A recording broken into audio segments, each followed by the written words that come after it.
नमस्कार मित्रांनो, तर मी आकाश उमाकांत गुरव, आपल्या सर्वांचा लाडका. तर आज आपण एक आगळीवेगळी माहिती आणि एक सुंदर असं मंदिर बघणार आहोत. तर मसवड या ठिकाणी श्री सिद्धनाथ माता जोगेश्वरी यांचं प्राचीन पुरातन काळातील हे मंदिर आहे.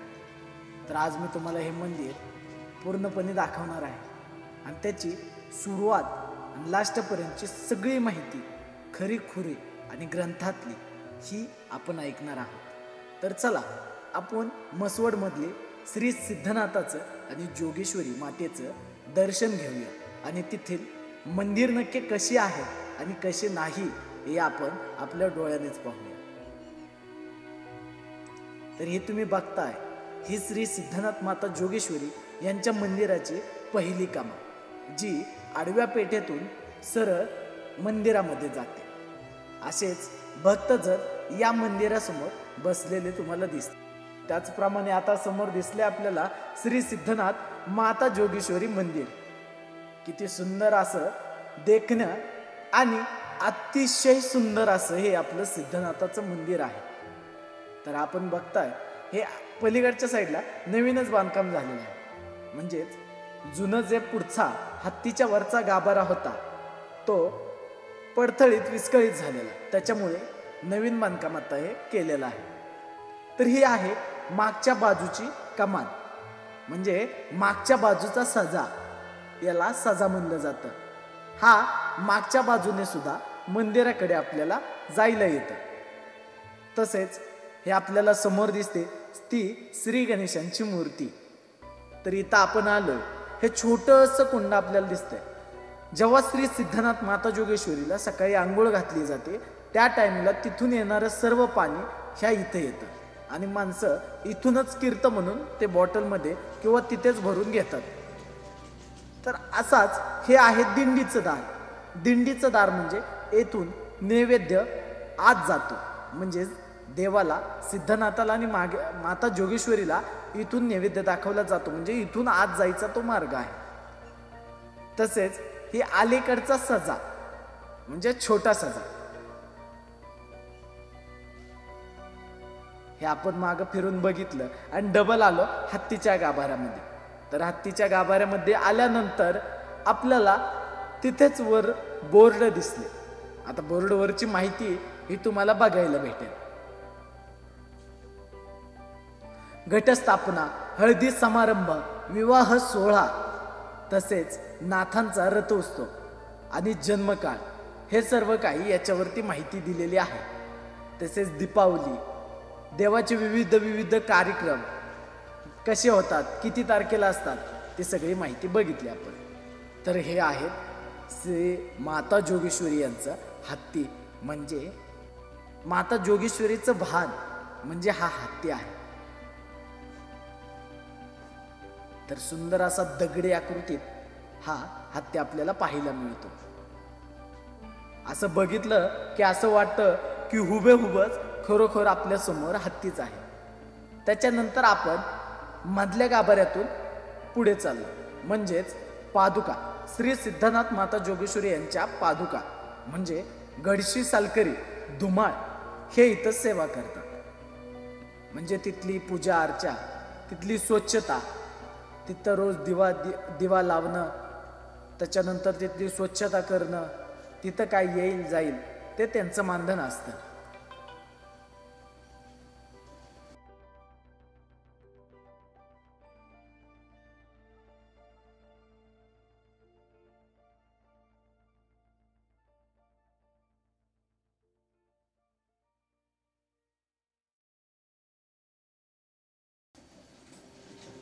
तसेच आपण समोर भागातील गेलो, म्हणजेच त्याला प्रदक्षिणा मारून आपण समोरच्या भागात उभं राहिलो, तर आपल्याला बघायला मिळतं हेच या मंदिरातील खालचा, म्हणजेच नांगरदेव.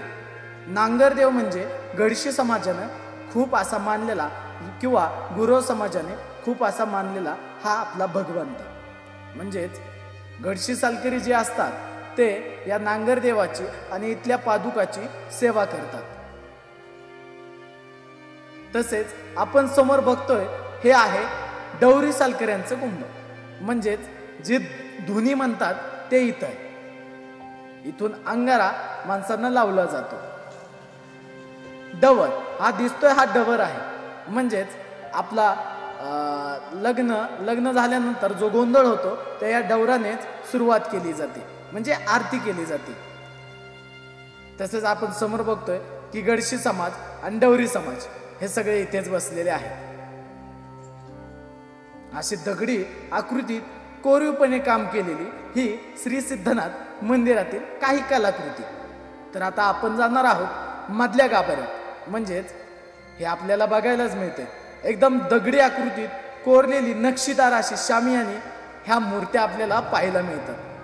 तर तिथून तसंच आपण आत गेलो तर आपल्याला हे जुना प्राचीन काळातील काही दगडा आकृतीत बांधलेली ही नक्षीदार शामियाना बघायला भेटतात.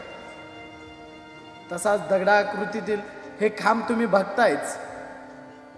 भक्त भाविक हे खूप मनपूर्वक मनापासून दर्शन घेऊन एकदम उत्साहिक आनंदात त्यांच्या चेहऱ्यावरील आनंद आपण पाहतच आहोत, त्याचप्रमाणे ते बाहेर जातात. तसाच प्रथमतः आपण ही घंटी वाजवली आणि दर्शनासाठी सिद्धनाथाच्या आणि माता जोगेश्वरीच्या गाभाऱ्यात आपण प्रवेश केला. समोर बघताय श्री सिद्धनाथ आणि माता जोगेश्वरी आपल्याला दिसते. असं त्यांच्या चेहऱ्याकडे बघितलं की एकदम मनापासून आनंद आणि उत्साहिक वाटायला लागले. एक वेगळी शक्ती आपल्या अंगात संचारल्यागत व्हायला लागली. तसेच हे बघताय हे आहेत म्हातारे देव. त्याची माहिती आपण पुढे पुजाऱ्यांकडूनच ऐकणार आहोत. ही सर्व काही माहिती जे तुम्हाला मी दाखवतोय ते पुढं सर्व काही माहिती पुजारी आपल्याला सांगणार आहे. मग तिथून ती सगळी माहिती आपल्याला आपल्यापर्यंत व्यवस्थितपणे पूर्णपणे आपल्यापर्यंत पोहोचेल. तर हा व्हिडिओ असाच पुढे बघत राहा अशी मी तुम्हाला विनंती करतो. आणि तुम्ही बघताय की दगडी एकदम कोरीव प्राचीन काळातील हे असं भव्य दिव्य देखणं रूप म्हणजेच देखणी कलाकृती आपल्याला श्री सिद्धनाथ माता जोगेश्वरी या मंदिरात पाहायला मिळते. तर तुम्ही बघताय किती सुंदर असं कोरीव काम या दगडांमध्ये केलेलं आहे. तर आपण आता गेलेलो आहे. आपण बघतोय श्री सिद्धनाथ आणि माता जोगेश्वरी यांची मूर्ती आपल्या समोरच आपल्याला दिसते. तर इतकी सुंदर अशी ही नाथ महाराज म्हणजे श्री सिद्धनाथांची मूर्ती आपल्याला आपल्या समोर दिसते. डोक्यावरती फेटा, साईडला 2 त्रिशूळ, माता जोगेश्वरी, शाल, अंगावरती साडी, दागिने, नथनी, इतकं सुंदर असं रूप आहे माता जोगेश्वरीचं की बघता क्षणी मन तृप्त होऊन जात आहे. हीच अशी चांदीची कमान या गाभाऱ्यात केलेली आहे. ह्या आहेत उत्सव मूर्त्या. म्हणजे रथात आणि श्री सिद्धनाथांच्या लग्नाच्या टायमिंगला श्री सिद्धनाथ हे हत्तीच्या वरती स्थानापन्न होतात. तसेच आपला रथ असतो त्या टायमिंगला ह्याच 2 मूर्त्या रथातून फिरवल्या जातात. किंवा आता दहीभाताची पूजा असते त्या टायमिंगला ह्या उत्सव मूर्त्यांना दहीभाताची पूजा ही बांधली जाते. तर आपण बघतोय हे दगडी कोरीव काम आतही गाभाऱ्यात आपल्याला एकदम सुंदरपणे पाहायला मिळते.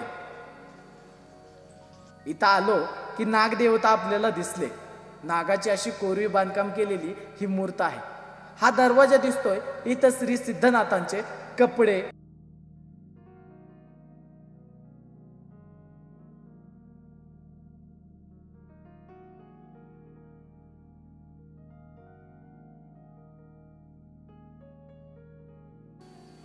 तिथून बघतोय हा आपण गाभारा, भाविकांची गर्दी, तसेच त्यांच्या चेहऱ्यावरील आनंद, देवाचं दर्शन घेतल्यानंतर बाहेर येणारा आनंद हा आपल्याला पाहायला मिळतो.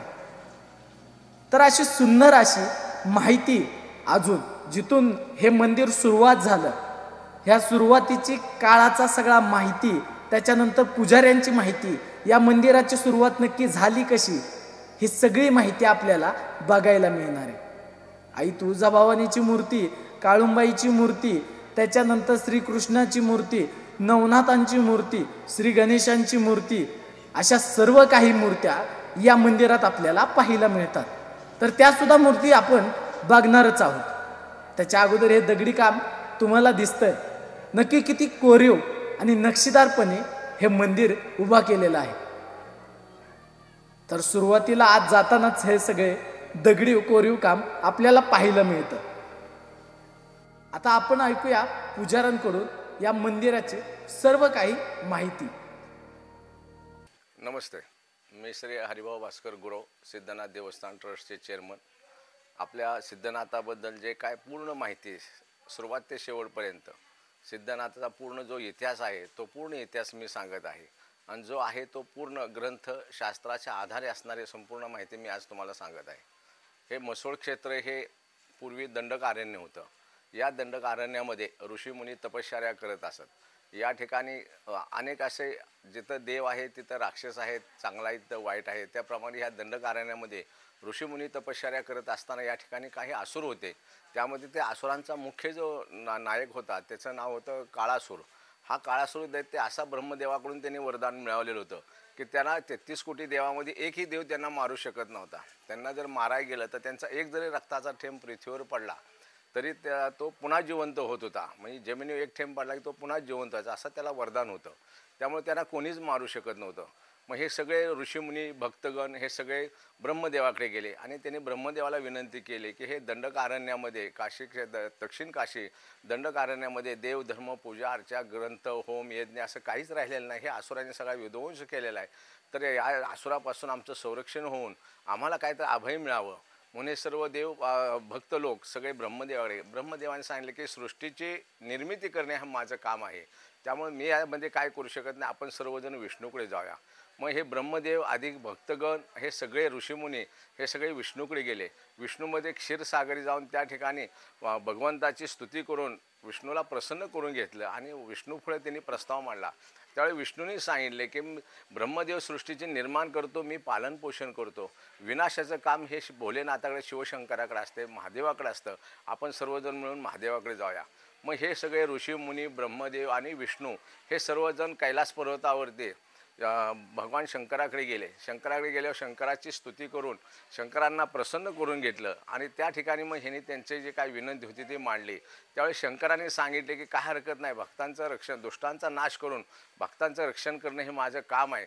तर मी लवकरच या पृथ्वीतळावरती सिद्धनाथ या नावाने अवतार घेणार आहे आणि त्या ठिकाणी अवतार घेतल्यानंतर मी काळासूर दैत्याचा नाश करून ऋषीमुनींचं भक्तांचं आणि धर्माचं रक्षण करीन असं शंकरांनी त्यांना वचन दिलं। आणि काळभैरव अष्टमी दिवशी श्री शंकराने आपल्या जठेतून एक जठा काढून ते पर्वतावर आपटली आणि त्यापासून सिद्धनाथांचा जन्म झाला।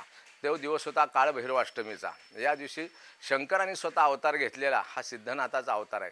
मग त्या ठिकाणी 33 कोटी देव हजर होते। प्रत्येक देवाने कोणी ढाल तलवार शस्त्र अस्त्र अनेक मंत्रसिद्धी कोणी घोडा असं अनेक म्हणजे शस्त्रास्त्र सिद्धनाथाला दिले आणि तिथून सिद्धनाथ घोड्यावर बसून हे दंडकारण्याकडे यायला निघाले। दक्षिण काशीकडे यायला निघाल्यानंतर मग पहिल्यांदा ते कैलास पर्वतावरून ते अमरनाथ बद्रीनाथ केदारनाथ वैष्णोदेवी असे प्रत्येक ठिकाणी ते प्रवास करत आले। ज्या ज्या ठिकाणी त्यांचा मुक्काम झाला त्या ठिकाणी त्यांचं वास्तव्य म्हणजे पादुका त्यांनी ठिकाण आपण पाहतो एखादा मंत्री वगैरे गावात आला तर एखाद्या कुठलं वस्तूचं उद्घाटन करतो त्या ठिकाणी त्यांच्या नावाची पाठी लागते। त्याप्रमाणे ज्या ज्या ठिकाणी नाथांचा मुक्काम झाला त्या ठिकाणी त्यांचं वास्तव्य आहे। आपण जर पाहिलं तर अमरनाथला गेला तरी काळभैरवाचं स्थान आहे, बद्रीनाथला गेला काळभैरवाचं स्थान आहे, तुम्ही पशुपतीनाथ नेपाळला गेला तरी ज्या ज्या ठिकाणी काळभैरव आहे तिथंच इतर देवदेवता आहे। काळभैरव नाही अशा ठिकाणी तिथं देवताच नाही कोणती। वैष्णोदेवी गेला तर आपण वैष्णोदेवीची यात्रा करतो त्यावेळी त्या ठिकाणी 2-2 किलोमीटरवर असे बोर्ड लिहिले की भैरव चट्टी काळभैरवाच्या दर्शनाशिवाय वैष्णोदेवीचं दर्शन तुम्हाला रुजू होत नाही किंवा ती यात्रा सफल होत नाही। असंच काशी क्षेत्रामध्ये काशीचा कोतवाल म्हणजे काशीचा मेन मालक आहे। काशी यात्रा जरी आपण केली तरी काळभैरवाचं दर्शनाशिवाय काशी यात्रा ही रुजू होत नाही। असं काळभैरवाचं एवढं मोठं महात्म्य आहे। मग त्या ठिकाणी ते काशीवरून पुन्हा असं प्रवास करत ते पुन्हा सोनारी आले। सोनारी या ठिकाणी आल्यानंतर त्यांना शंकरांनी असं सांगितलं होतं की तुम्ही पाताळामध्ये जाऊन वासुकी शेषनारायण तक्षक ज्यावेळी सर्पशस्त्र यज्ञ झाला तेव्हा पृथ्वीवरील सगळे सर्प त्या होमामध्ये येऊन नष्ट झाले। परंतु अगस्त्य मुनी ऋषींच्या आश्रमामध्ये एक नागिनी आलेली होती, तिला 5 पिल्लं होती। मग ते अगस्त्य मुनींच्या आश्रमामध्ये ते मंत्राच्या पावरमुळं त्या जे सर्पयज्ञ होता त्या यज्ञाचा काही परिणाम झाला नाही. ते सर्प तसेच जिवंत राहिले. पण अगस्त्यमुनी ऋषी ज्यावेळी झोपडीतून बाहेर आले त्यावेळी ती झोपडी पेटली ती झोपडी आणि ती पिल्लं पाताळामध्ये होलामध्ये जाऊन पाताळामध्ये गेले. पाताळामध्ये गेल्यानंतर हे 5च जिवंत राहिले. बाकी सर्व सर्प त्या यज्ञामध्ये जळून भस्म झाले. मग हे 5 पिल्लं, त्यापैकी 5 पिल्लापैकी मुख्य होता तो शेषनारायण, ज्याच्या डोक्यावर पृथ्वी आहे. दुसरी वासुकी, हा त्यांचा भाऊ शेषनारायणाचा. तिसरा तक्षक. चौथा कालियामर्दन, म्हणजे हे जे जे भगवान श्रीकृष्णाने यमुनेच्या डोहामध्ये जो त्याचा पराभव केला कालियाचा, तो एक कालिया, शेषनारायण, तक्षक असे हे 5 सर्प होते. त्या सर्पापैकी वासुकी, हा वासुकी शेष पाताळातील नाग लोकांचा मुख्य राजा. मग ह्या मुख्य राजांच्या ठिकाणी जाऊन नाथांना असं सांगितलं शंकराने की 5 कुंड पाण्याचे आहेत, की त्या 5 कुंडाचं पाणी प्राशन केल्यानंतरच तुम्ही काळासुर दैत्याला मारू शकता. तर काही करून तुम्ही ते पाताळामध्ये जाऊन 5 कुंडाचं प्राशन करा. मग त्यांनी सांगितलं पाताळामध्ये जाण्याचा मार्ग कोणता, तर त्यांनी सांगितलं की तुम्ही पूर्व दिशेला तोंड करून घोड्यावरून जात असताना ज्या ठिकाणी घोड्याचा पाय रोवला जाईल तिथून तुम्हाला पाताळामध्ये जाण्याचा मार्ग मिळेल.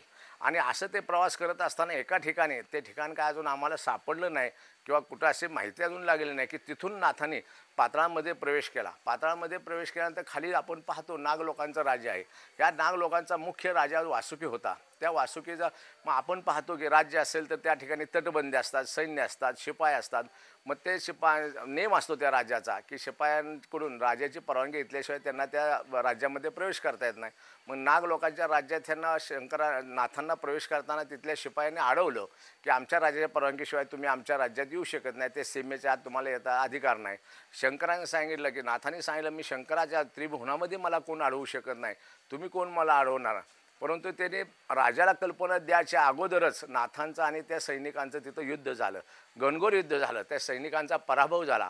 पराभव झाल्यानंतर पुन्हा ते काही सैन्य होते ते राजाकडे जाऊन सांगितलं वासुकीला की असं असं कोणतरी व्यक्ती घोड्यावरून आलेला आहे आणि ते आपल्याशी युद्ध करते. त्यांना आपल्या सर्व सैन्यांचा पराभव झाला आहे. मग वासुकी स्वतः त्या ठिकाणी आले. वासुकीने बी आपण कसं एखादा पाहुणा आला तर आपण विचारपूस करतो, चौकशी करतो. वासुकीने आलेल्या डायरेक्ट युद्धाला सुरुवात केली आणि त्या युद्धामध्ये वासुकीचा पराभव झाला. पराभव झाल्यानंतर मग आपण युद्धामध्ये पराभव झाल्यावर तह करतो. तसं वासुकींची मुलगी जी योगेश्वरी, आता शब्दाचा भ्रम झाला की त्याला जोगेश्वरी म्हण, ही वासुकीची मुलगी योगेश्वरी. मग वडिलांचा पराभव झाला आहे समजल्यानंतर रणभूमीवर मेना पालखीतून ती स्वतः रणभूमीवर आली. रणभूमीवर आली बघती तर वासुकी असा वासुकींचा फणा खाली पडलेला आहे, नाथांनी त्रिशूळ मारलेला आहे. मग त्यावेळी योगेश्वरी पालखीतून खाली उतरून त्या नाथांना म्हणते की वीर पुरुषाचे कार्य असतं की जो तुम्हाला शरण आला आहे शरणागतीला जीवदान देणं हे त्यांचं कर्तव्य असतं आणि तुम्ही काही करून माझ्या वडिलांना जीवनदान द्या. त्याप्रमाणे त्या नाथांनी सांगितलं की ठीक आहे म्हणले की आता तुम्ही सांगता एवढं म्हणून मी यांना जीवदान देतो. परंतु जोगेश्वरीने सांगितलं की आमचीही चूक आहे की तुम्ही आल्यानंतर तुमचं विचारपूस चौकशी आम्ही करायला पाहिजे. डायरेक्ट आमच्या सैन्याने तुमच्याशी युद्ध केलं नेमबाह्यतेने, म्हणजे राज्याचे काही नियम असतात ह्या नियमाच्या विरुद्ध वागले, त्यामुळं आम्हाला बी क्षमा करा असं सांगून त्यांनी नाथांना पाहुणे जसं स्वागत करतो तसं पाहुणे म्हणूनच नाथांचं स्वागत केलं. मग वासुकीने आणि जोगेश्वरीने त्यांना आपल्या राज्यात नेलं, राजवाड्यात नेलं. त्या ठिकाणी त्यांचा आदर सत्कार केला. त्या ठिकाणी भोजन झालं आणि पाहुण्याप्रमाणे त्यांनी त्यांचं स्वागत केलं. जेवण झाल्यानंतर मग ते वासुकी म्हणले की माझंही चुकलं की तुमची विचारपूस करायच्या अगोदर माझ्या सैन्याने डायरेक्ट युद्धाला तयारी केली, हे बी चुकीचं आहे. आणि मी ही सैन्यांचं ऐकून तुमच्याशी मी चर्चा करायला पाहिजे, तुम्ही कोण आहात, का आहे, काय तुमचं काम आहे. मी बी त्यांच्याबरोबर तुमच्यावर युद्ध केलं तर याबद्दल मला क्षमा असावी म्हणले. आणि तुम्ही यायचं कारण सांगा, तुम्ही कोण आहात. मग त्यांनी सांगितलं मी स्वतः शंकर भगवान शंकर असून सिद्धनाथ नावाने अवतार घेतलेला आहे आणि दंडकारण्यामध्ये असणारा काळासूर नावाचा दैत्य आहे, त्या दैत्यांना मला मारायचं आहे म्हणून मी अवतार घेतलेला आहे. तर तुमच्या या ठिकाणी पाताळामध्ये 5 पाण्याची कुंड आहेत, ते 5 पाण्याचं पाणी प्राशन करून नंतर मी त्या दैत्याला मारण्यासाठी जाणार आहे. नाथाने म्हणले काय हरकत नाही, तुम्ही म्हणाल ते ठीक आहे म्हणले. मग त्यांनी विनंती मान्य केली. मग त्यांचे पाहुणे म्हणून 2 दिवस ठेवून घेतले. त्यांचं जेवण भोजन झालं. मग त्याने ते 5 कुंडाचं प्राशन केलं. 5 कुंडाचं पाणी प्राशन केल्यानंतर त्या ठिकाणी आपण पाहतो की एखाद्यानं असा अपमान केला किंवा असं खुनीशी वृत्ती, मग ते वासुकीला वाटलं की माझ्या राज्यामध्ये येऊन माझ्यावरच हे करून एवढं ते वासुकीला जरा अपमान वाटला. मग वासुकीने काय केलं, नाथांना ज्या ह्याच्यामध्ये भोजन दिलं होतं त्या भोजनामध्ये आपलं असणारं अतिशय हलाल असं झाल असं विष त्यांनी त्या अन्नामध्ये नाथांच्या घातलं होतं. पण जेवण वगैरे झाल्यानंतर त्यांनी विचारलं नाथांना, तुम्हाला काय व्यवस्थित तब्येत आहे का? ते नाथाने सांगितलं, तुम्ही बिलकुल काळजी करू नका, मी हलाल विष प्राशन केल्यावर साक्षात भगवान तर भोलेनाथ आहे, तुम्ही काही केलं तर माझ्यावर काही परिणाम होत नाही आणि तुम्ही जे सगळं कृत्य केलं हे मला सगळं माहीत आहे, तरी तुम्ही त्याबद्दल अजिबात काळजी करू नका.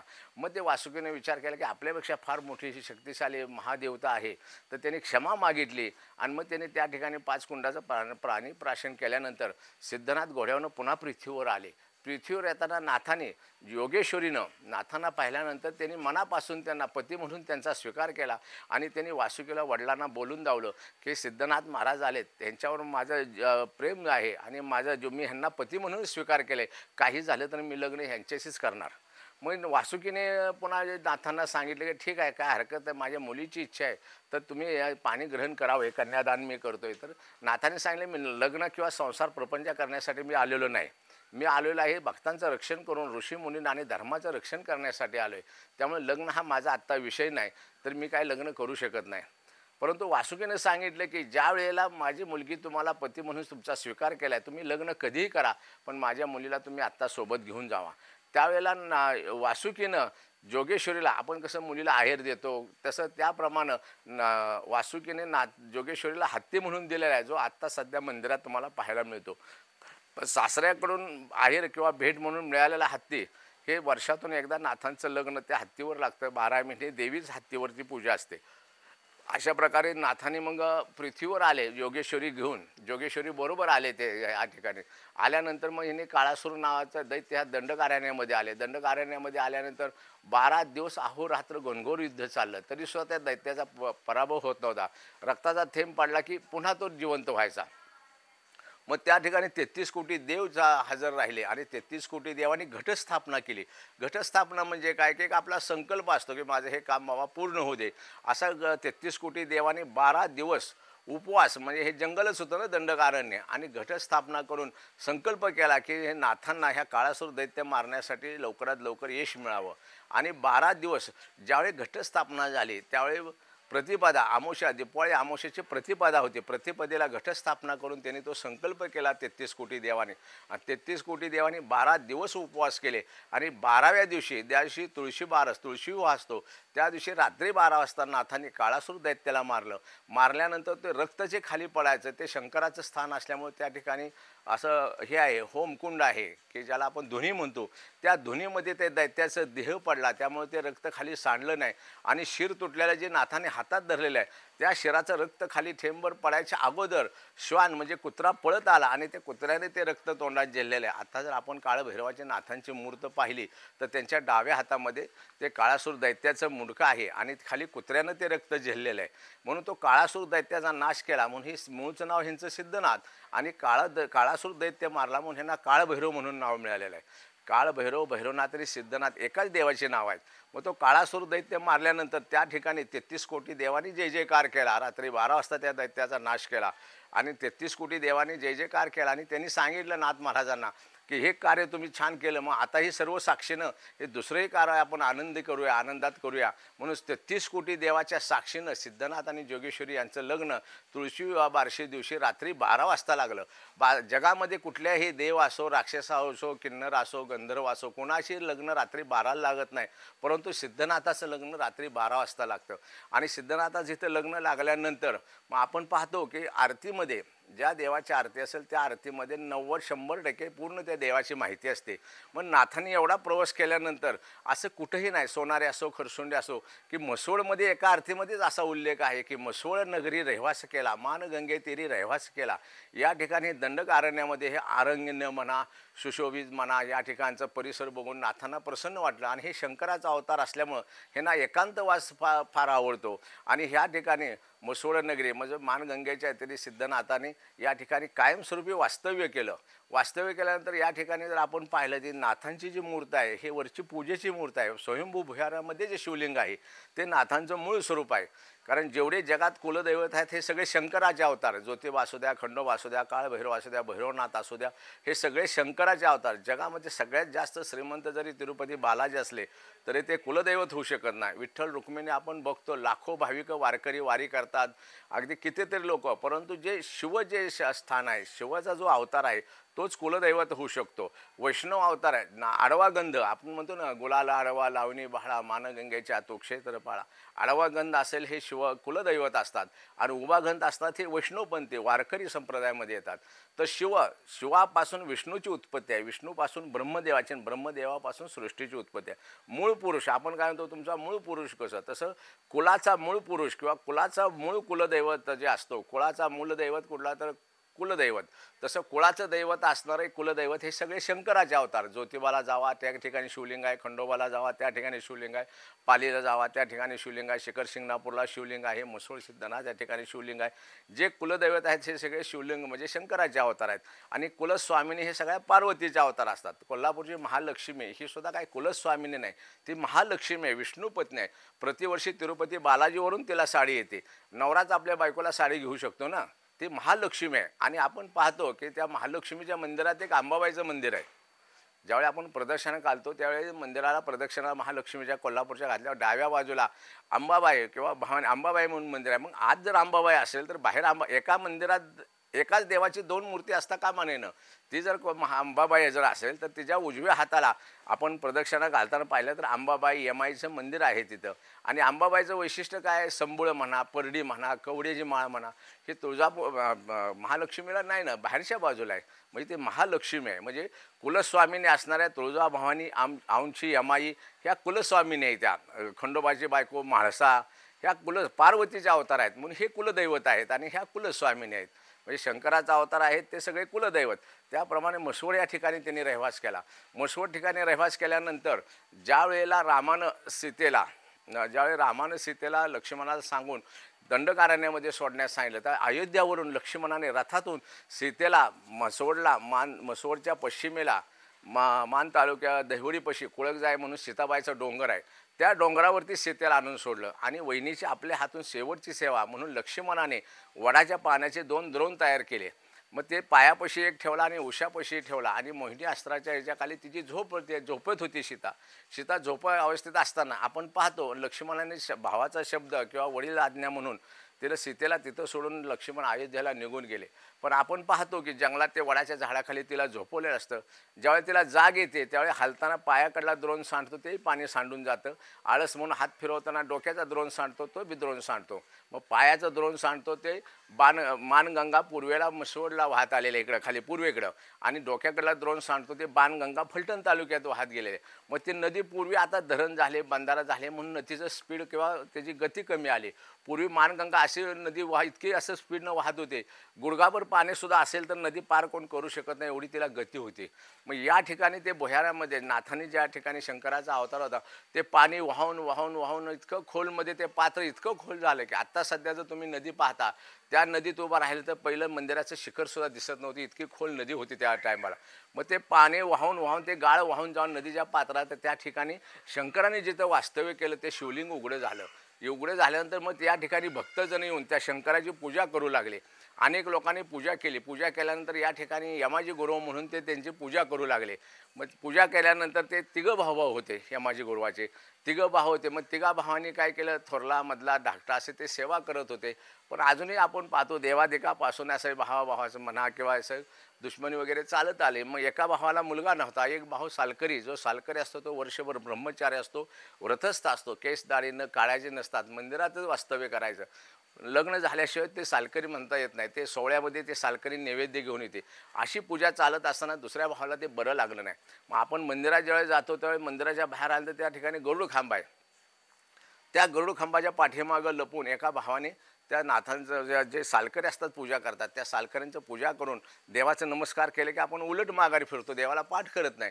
अशी आरती करून माघारी येत असताना त्यांनी त्या गरुड खांबाच्या मागून त्या भावाचं मुंडकं उडवलं. त्याने शिर उडवल्यानंतर ते शिर तिथं पडलं. अजून आत्ता सध्या जर तुम्ही पाहिलं तर त्या ठिकाणी ते म्हातारदेव म्हणून जे आहे त्या ठिकाणी त्यांचं शिर पाहायला मिळतं.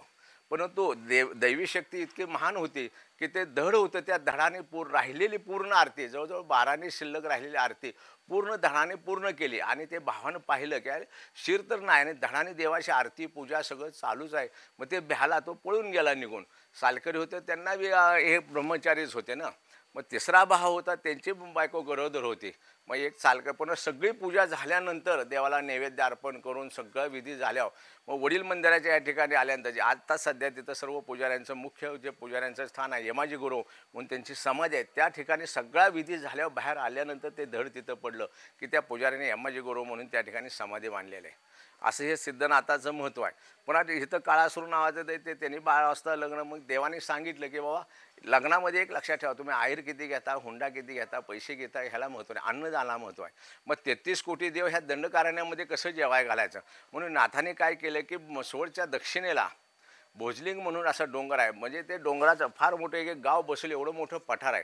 त्या ठिकाणी 33 कोटी देवांना नाथांनी लग्नाला आल्याबद्दल त्या ठिकाणी जेवण दिलं. मग आपण म्हणतो ना, भोज म्हणजे जेवण आणि लिंग म्हणजे देवाचं अस्तित्व.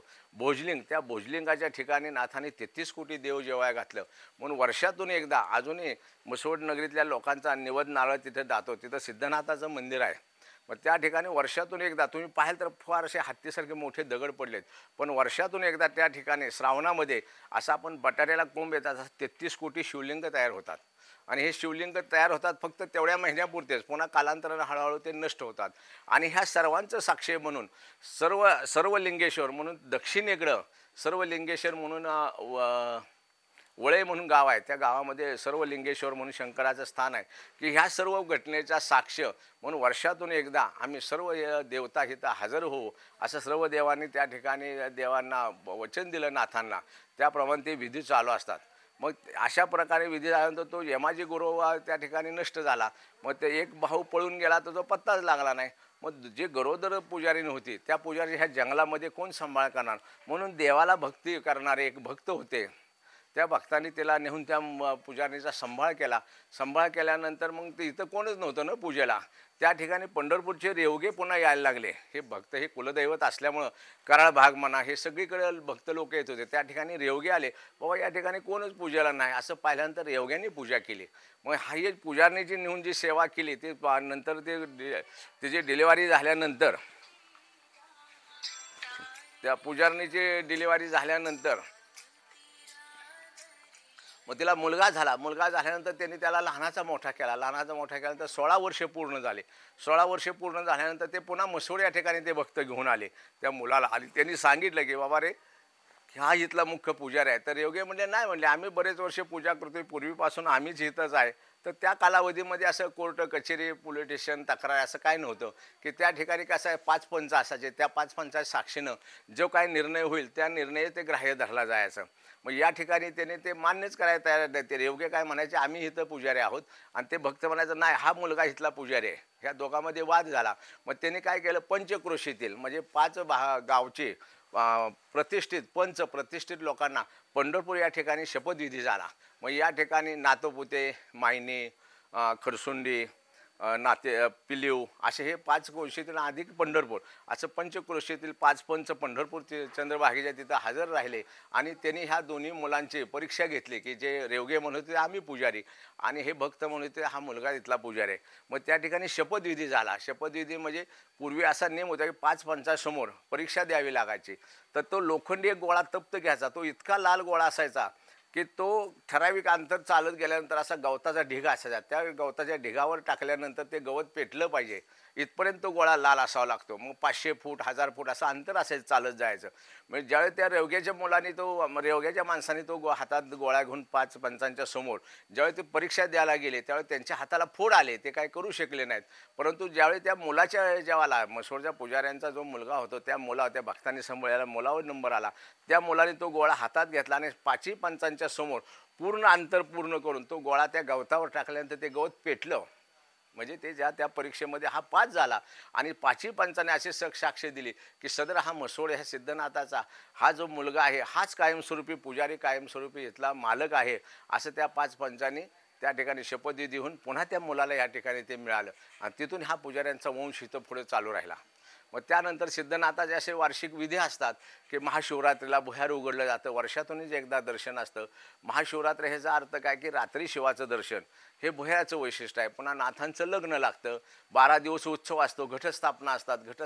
त्या दिवशी देवाला हळद लागते, तिथून 12 दिवसाच्या उपवासाला सुरुवात होते. 12व्या दिवशी नाथांचं लग्न लागतं आणि वर्षातून एकदा ज्यावेळी नाथांचं लग्न लागतं त्याच दिवशी फक्त आपण पाहतो ना, सासरवाडीनं कितीही प्रेम वस्तू दिली तरी नवऱ्याला कधी त्याचं प्रेम वाटत नाही, तिरस्काराचा असतो. तसं 12 महिने देव हत्तीवर कधीच बसत नाही सासरवाडीचे आहेर आहे म्हणून. फक्त वर्षातून एकदा लग्नाच्या वेळीच नाथांची मूर्त हे हत्तीवरती असते, 12 महिने देवीच हत्तीवर असते. असं याप्रमाणे इथला म्हसोड सिद्धनाथाचा इतिहास आहे.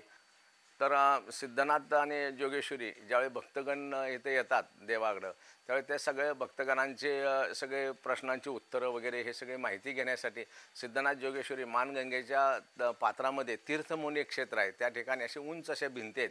त्या भिंतीवर सिद्धनाथ जोगेश्वरी बसायची आणि आठवडाभर आलेल्या भक्तांची चर्चा करायची की बाबा कुठल्या भक्तांचे काय प्रश्न आहे, कुणाच्या काय अडचणी आहेत, असे त्या ठिकाणी चर्चा करत होते.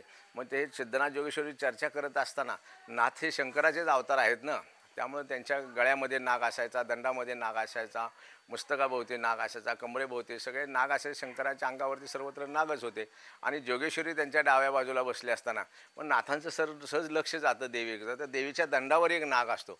त्यावेळी नाथ महाराज विचारतात की हे काय प्रकार आहे. ते म्हणले मी शंकराचा अवतार असून सगळे सर्प माझ्या अंगावर आहेत, हे आणखी दुखणं तू कुठनं आणलं. तर ते म्हणले माझ्या माहेरची ज्यावेळी आपण पृथ्वीवर आलो त्यावेळी मला एक आठवण म्हणून, माझा पाठीराखा म्हणून माझा भाऊच आलेला आहे. तर नाथाने सांगितलं हे भाऊ काय नकोत, माझ्याकडे भरपूर आहे, ते काय गरज नाही. मग तुम्ही पाहता की अजूनही ती परंपरा चालत आली की कुठल्याही नवरदेवाला किंवा कुठल्याही मनुष्याला सासरवाडीचं कधी आदर आणि प्रेम कधी वाटत नाही, त्यांच्या कुठल्याही वस्तूचा त्यांना तिरस्कार वाटतो. मग नागाने सांगितलं की बाबा, नाथाने सांगितलं की हे काय मला काय बरोबर नाही. त्यांनी त्या देवीच्या दंडाचा जो नाग होता त्या शेपटीला धरून त्यांनी टाकून दिला. त्यांनी फेकल्यानंतर तो पश्चिमेकडे जाऊन 2-4 किलोमीटरवरती त्या ठिकाणी त्या माळा ठिकाणी पडला. माळाच्या ठिकाणी पडल्यानंतर त्या ठिकाणी अशी दगडी पाषाणी मूर्त तयार झाली आणि त्या ठिकाणी असं चिंचेचं झाड उगवलं. असं चिंचेच्या झाडाखाली नागाची पाषाणाची मूर्त होती. पण आपण पाहतो ना, स्त्री हट्ट आणि बालहट्ट फार विचित्र असतो की एकदा जर एका मनावर घेतलं त्यांनी तर ती गोष्ट पूर्ण केल्याशिवाय राहतच नाहीत. मग तिच्या माहेरचं झालेला अपमान जोगेश्वरीला सहन न झाल्यामुळे त्यांनी नाथांशी पूर्ण बोलणं बंद केलं. मग जोगेश्वरी रुसल्यामुळे नाथांनी कितीही तिचा आग्रह केला, किती तिचा रुसवा काढायचा प्रयत्न केला, परंतु ती काही केले ऐकायला तयार नाही. मग नाथांनी शेवट सांगितलं ठीक आहे, झालं आता झालेल्या गोष्टीचं आपण काय करणार आहे, तुझी इच्छा काय बोल. तर ते म्हणले काय हरकत नाही की अमावस्या दुसऱ्या दिवशी मार्गशुद्ध प्रतिपदा अमावस्या दुसऱ्या दिवशी आपली यात्रा भरते, तर माझ्या माहेरी तुम्ही मान दिला पाहिजे. मग म्हणले काय करायला पाहिजे. तर म्हणले म्हसोळ अमावस्येच्या दुसरी मार्गशुद्ध प्रतिपदेला म्हसोळ रथयात्रा झाल्यानंतर येणारी पौर्णिमा म्हणजे ज्याला नागोबाची पौर्णिमा आपण म्हणतो, म्हणजे येणाऱ्या आपली रथयात्रा म्हसोळची झाल्यानंतर येणाऱ्या पहिल्या पौर्णिमेला माझ्या माहेरी मान देऊन माझी बी यात्रा भरली पाहिजे, माझ्या माहेरची यात्रा भरली पाहिजे. म्हणून म्हसोळपासून पश्चिमेकडे असणाऱ्या नागोबाची फार मोठी नागोबाची यात्रा भरती तिथं. तर ते यात्रेचं महत्त्व कसं झालं की त्या ठिकाणी ती नागाची मूर्त पडून ज्यावेळी चिंचेचं झाड वाढलं, मग त्या ठिकाणी असं धनगर समाज असतो की जे मेंढपाळ करतात. मग ते हजारो मेंढरं घेऊन ते मेंढपाळ ते धनगर करायचा आणि त्या धनगराचं नाव होतं नागोजी धनगर. तो भरपूर मेंढरं पाळायचा आणि उन्हाच्या वेळेला त्या चिंचेच्या झाडाखाली यायचा दुपारच्या विश्रांतीला. आल्यानंतर दुपारचं जेवण करताना आपण पाहतो शेतकरी शेतामध्ये जरी जेवाय बसला तरी थोडी भाकरी मोडून आजूबाजूला टाकतो आणि नंतर सुरुवात करतो नमस्कार करून. तसं त्या धनगरांना, त्या नागोजी धनगरांना ती नागाची मूर्त त्या चिंचेच्या झाडाखाली दिसली. मग ते नित्य नेम त्यांचा सुरू झाला की त्या देवाला नैवेद्य दाखवायचा, मग जेवण करायचे. आणि त्या झाडाखाली ते विश्रांती घेतल्यानंतर असं त्यांना वाटायचं की मी स्वर्गातच आहे, स्वर्ग सुख मिळालेगत. मेंढरं वगैरे बिलकुल त्रास द्यायचे नाहीत, एकदम विश्रांती सगळे. असं त्याला वाटायचं की मी स्वर्गात, मला ऐश्वर संपूर्ण स्वर्गाचं प्राप्त झालं असं समाधान डेली त्यांना वाटायचं. असे बरेच दिवस त्यांचा नित्यनेम चालायचा की ते त्या ठिकाणी दुपारी 12-1 वाजता उन्हाच्या वेळी मेंढरं घेऊन येणार, त्या चिंचेच्या खाली सगळी मेंढरं थांबणार, पाणी वगैरे तिथं दाखवणार आणि जेवण केलं की अशी झोप लागायची की खूप. असे बरेच दिवस चालल्यानंतर एक दिवशी असं दुपारच्या वेळेला त्यांच्या स्वप्नामध्ये स्वतः नाग महाराजांनी दर्शन दिलं आणि त्यांनी सांगितलं की एवढ्या ठराविक माझ्यापासून एवढ्या अंतरावर 7 हांडे सोनं आहे, ते तुम्ही काढा आणि माझी प्रसिद्धी करा. असं त्यांना स्वप्न पडल्यानं ते खडबडून जागे झाले. बघतात तर जवळजवळ दिवस मावळ्या चाललेला. त्यांना झोपेच्या आणि त्या स्वप्नाच्या मध्ये किती वेळ झाला हे समजलंच नाही. मग त्या ठिकाणी ते उठले, त्यांनी आले, ते मेंढरं वगैरे घरी आणली, मेंढरं सगळी ह्यांच्यामध्ये बांधली त्यांच्या ह्याला वाघरेमध्ये आणि तिथून ते म्हसवडला. पूर्वी असं काय ब्राह्मण हे असे जास्त संख्या नव्हती किंवा गावामध्ये असे नाही. मग या ठिकाणी म्हसवडमध्ये ते आले त्या ब्राह्मणाच्याकडे जाऊन त्यांनी चौकशी केली की महाराज मला असं या दिवशी मला स्वप्न एवढ्या वाजता पडलं. तर त्यांनी पाहिलं पंचांग, तिथी, वार, नक्षत्र, योग बघितलं. तर त्यांनी सांगितलं हा टायमिंगच असं होतं की ह्या कालावधीमध्ये पडलेलं स्वप्न 100% सत्य असतं. मग त्यांनी जाऊन त्यांच्या लोकांशी चर्चा केली, अहो असं आहे. तर लोक म्हणजे असं कधी शक्य असतं का कोणी स्वप्न पडून असं सोनं हे गाणं. काय लोकांनी त्यांना काय बरोबर त्यांना हे झालं नाही. मग ह्यांनी काय केलं, ह्यांचा देवावर पूर्ण विश्वास आणि दृढ श्रद्धा होती ना. त्यांनी स्वतः जाऊन खांदायला सुरुवात केली एकट्याने. खांदत असताना त्यांना पूर्ण विश्वास होता की माझं सत्य आहे आणि सत्यच असणार. काही दिवसात त्यांना त्या ठिकाणी तसे हांडे सापडले. त्या हांडे सापडल्यानंतर त्या संपूर्ण खर्च त्यांनी त्या मंदिर आणि तटबंदी नागोबाचं त्यांनी मंदिर बांधून त्या ठिकाणी पूर्ण तटीबांधी करून बांधकाम त्यांनी पूर्ण केलं. बांधकाम पूर्ण झाल्यानंतर परत देवानी पुन्हा त्यांना दृष्टांत दिला की बोला तुमची काय इच्छा आहे, मी तुम्हाला जे मागेल ते मी तुम्हाला द्यायला तयार आहे, तर तुमची काय इच्छा असेल ते मला सांगा. मग त्या ठिकाणी त्यांनी काय केलं की ते म्हणले की मी धनाचा धनगड, मला काहीच कमी नसतं, मला संपूर्ण आहे, पूर्णत्व आहे माझ्याकडं. तर देवा तुमची इच्छाच आहे मला द्यायची, तर द्या म्हणले की मला तुमच्या उजव्या बाजूला जागा द्या. मग ते नागो धनगर त्यांचं नाव होतं म्हणून आपल्या नागाच्या देवस्थानच्या उजव्या हाताला देवाच्या भक्ताची जागा म्हणजे नागो धनगराची. आजही आपण गेलो तर त्या ठिकाणी त्यांचा पुतळा आहे, अशी ही नागोबाची माहिती आहे. आणि त्या ठिकाणी म्हसवड यात्रा झाली की तिथून येणाऱ्या पौर्णिमेला नागोबाची यात्रा भरते. तर आपण कसं नाथांचं लग्न झालं, झाल्यानंतर रथयात्रा म्हणजे त्यांची वरात होती लग्नाची वरात झाली की गोंधळ पूजा असतो. जसं आपला लग्नाचा विधी असतो गोंधळ पूजा, तसं देवालाही गोंधळ पूजा करावं लागतो. रथयात्रा झाली की येणाऱ्या 8 दिवसात गोंधळ पूजा होते. गोंधळ पूजा झाली की आपण बघतो नवरा नवरीला गोंधळ पूजा सोळावा झाला की आपण नवरा नवरी जसं फिराय पाठवतो, तसं सिद्धनाथ आणि जोगेश्वरी हे पारधेला, त्याचा अर्थ पूर्वी आता आपण म्हणतो नवरा नवरी फिरायला, पूर्वी संस्कृत शब्द पारध आहे. असं पारधेला सिद्धनाथ आणि जोगेश्वरी पुष्य पौर्णिमा ते महावीर पौर्णिमा 1 महिना देव शिकारीला जातात. मग 1 महिना देव शिकारीनंतर या ठिकाणी कौल म्हणा देवाची नित्य पूजा अर्चा चालू असते, पण देवाचे कौल म्हणा दही भाताची पूजा ते पूर्ण बंद असते. मग देव शिकारीला गेल्यानंतर त्या ठिकाणी शिकारीला सिद्धनाथ जोगेश्वरी म्हसवडपासून पश्चिमेला एक 4-5 किलोमीटर अंतरावर घोडखोर म्हणून आहे. त्या घोडखोर क्षेत्री गेल्यानंतर त्या ठिकाणी वनभोजन म्हणून सिद्धनाथ जोगेश्वरी त्या जंगलामध्ये जेवण करत असताना देवीला तहान लागते. तहान लागल्यानंतर मग देवाबरोबर हे सगळे हत्ती घोडं वगैरे रथ वगैरे त्यांचं सगळं लावाजमा घेऊन ते बरोबर त्या शिकारीला जातात. मग त्या ठिकाणी त्या रथाच्या चाकुरी अजूनही आपण पाहिलं तर म्हसवडच्या पश्चिमेला किंवा साधारण दक्षिणेला ह्या बाजूला घोडेखोर म्हणून एक 5-50 एकराचा एरिया आहे. किती 50 एकर असेल का, 50,000 एकराचा एरिया आहे. त्या एरियामध्ये एक घोडखोर म्हणून त्या ठिकाणी एक साधारण एक 50 गुंठ्याचा असा एरिया आहे की त्या ठिकाणी देव रथातून गेल्यानंतर आपण चिखलामध्ये एखादी वस्तू कशी दिसते आपल्याला, बैलगाडी गेली तर त्याची चाकुरी दिसते, तसं रथाची चाकुरी त्या ठिकाणी आहे.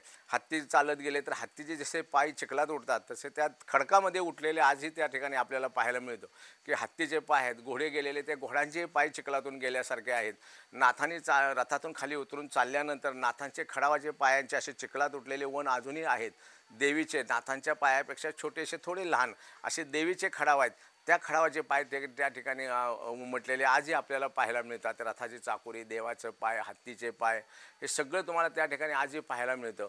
मग त्या ठिकाणी त्यांनी वनभोजन करताना देवीला तहान लागल्यानंतर मग सिद्धनाथाने त्या ठिकाणी असा खडक होता छोटासा बसल्या जागेस, त्या खडकावरती त्यांनी त्रिशूळ मारल्यानंतर त्या 3 होलमधनं आजही अखंड धार पाण्याची वाहते.